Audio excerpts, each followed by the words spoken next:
Don't look at the clock. Do what it does. Keep going.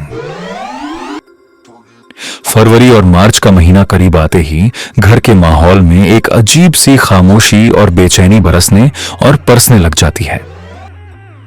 किताबों के ढेर, रात भर जलती लाइटें और कैफीन के सहारे जागती आंखें, ये दृश्य उन घरों में आम बात है जहां बच्चे बोर्ड एग्जाम की तैयारी कर रहे होते हैं। आजकल परीक्षा अब ज्ञान का परीक्षण और मूल्यांकन ही नहीं रहा, बल्कि मनोवैज्ञानिक युद्ध का मैदान सा बन गया है, जहां सफल होने की चाहत से नाकामयाबी का डर बहुत ज्यादा सताता है। अभिभावकों के सपनों का बोझ जब मासूम कंधों पर पड़ता है तो ये एंग्जाइटी और पैनिक अटैक का रूप ले लेता है। File facts. बहुत सारे अनुसंधानों में यह पाया गया है कि तनाव मुक्त रहने वाले छात्रों की वर्किंग मेमोरी उन छात्रों से 25% बेहतर होती है जो भारी दबाव में रखते हैं। 60 से 80% छात्र परीक्षा के दौरान मध्यम से गंभीर स्तर की व्यग्रता, एंग्जाइटी का अनुभव करते हैं। पिछले 10 वर्षों में देश में छात्रों की खुदकुशी के मामलों में 35 से 40% की वृद्धि हुई है, जो पिछले दशक से कई ज्यादा है। मार्च से जून के बीच छात्र हेल्पलाइन पर आने वाली कॉल्स में 400% की वृद्धि देखी जाती है। तनाव के 5 प्रमुख कारण। हार्मोनल असंतुलन। तनाव के दौरान शरीर कोर्टिसोल हार्मोन जैसे तनाव हार्मोन का अधिक स्राव करता है, जिससे याददाश्त कमजोर हो जाती है और नींद में खलल आता है और भूख कम लगती है। ये सभी परीक्षा के दबाव को बढ़ा देते हैं। अनियमित दिनचर्या, अत्यधिक पढ़ाई, रात तक जागना, अनियमित भोजन और पर्याप्त विश्राम के अभाव से शरीर और मन दोनों असंतुलित हो जाते हैं, जिससे तनाव की प्रतिक्रिया अत्यधिक तेज हो जाती है। अपेक्षाएं। माता-पिता और गुरुओं की अपेक्षाएं, साथियों से तुलना और सामाजिक पैमाने छात्रों पर अतिरिक्त बोझ डालते हैं, जो तनाव और चिंता का एक बेजोड़ कारण बन जाता है। रट्टामार शैली, याद करने की बजाय रटने की प्रवृत्ति से अनावश्यक तनाव पैदा होता है। भविष्य की अनिश्चयता।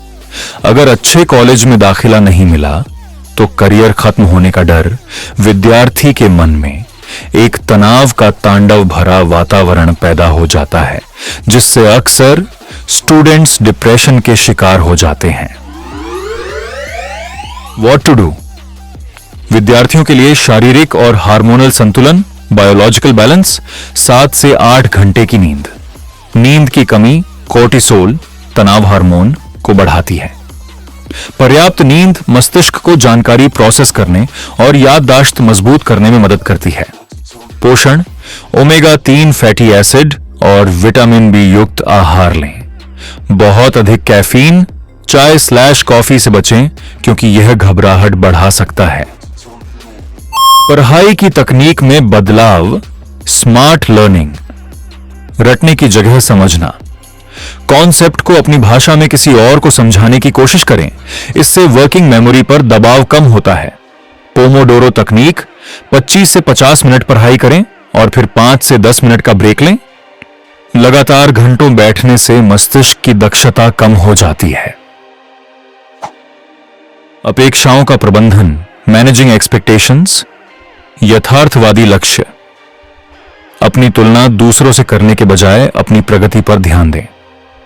छोटे और प्राप्त करने योग्य, रियलिस्टिक लक्ष्य बनाएं। संवाद, कम्युनिकेशन।